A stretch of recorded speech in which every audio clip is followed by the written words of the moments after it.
প্রজেক্টটি সম্পূর্ণ তৈরি করার পরে এটাকে ভিডিও ফাইল তৈরি করতে হয়। এটা হচ্ছে সর্বশেষ অপশন, অর্থাৎ একটা প্রজেক্ট সম্পূর্ণটা সাজাতে হবে। একটা ভিডিও কিভাবে হবে, বিভিন্ন ট্রানজিশন, বিভিন্ন অডিও, বিভিন্ন ভিডিও ক্লিপ এসবের মাধ্যমে প্রজেক্টটি তৈরি করার পরে সবশেষে ভিডিও ফাইল তৈরি করতে হয়। আমরা এখানে দেখতে পাচ্ছি একটা প্রজেক্টকে পুরোপুরি তৈরি করা হয়েছে। এখন আমরা এটাকে ভিডিও ফাইল তৈরি করব। ভিডিও ফাইল তৈরি করার জন্য ফাইল মেনু থেকে ক্রিয়েটে ক্লিক করতে হবে, ভিডিও ফাইলে ক্লিক করতে হবে। এই বক্সটা আসলে এখান থেকে অপশনস বাটনে ক্লিক করতে হবে। এখানে কম্প্রেশনে যে খেয়াল রাখতে হবে মিডিয়া টাইপের জন্য অবশ্যই পল ভিসিডি থাকে, কারণ আমরা ভিসিডি ফাইল তৈরি করব। এখান থেকে দিয়ে ওকেতে ক্লিক করব। এখানে এমপিজি দেখা যাবে, এভিআই আছে, এমপিজি আছে। সাধারণত এখানে এমপিজি ফাইলটাই তৈরি করা হয়। এখানে একটা নাম দিতে হবে। আমি এই ফাইলটার নাম দিলাম টেস্ট ফাইল।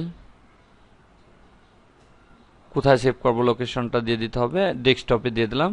ডেস্কটপে দিয়ে সেভে ক্লিক করলে ফাইলটা তৈরি করা শুরু হয়ে যাবে।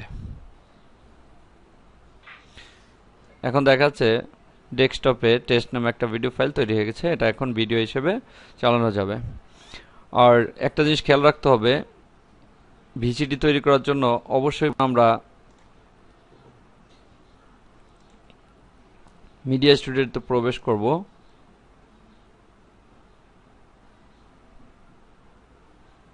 তখন অবশ্যই এখান থেকে এমপিজি ফাইলস নির্বাচন করতে হবে এবং এখান থেকে ভিডিও সিডি পল নির্বাচন করতে হবে।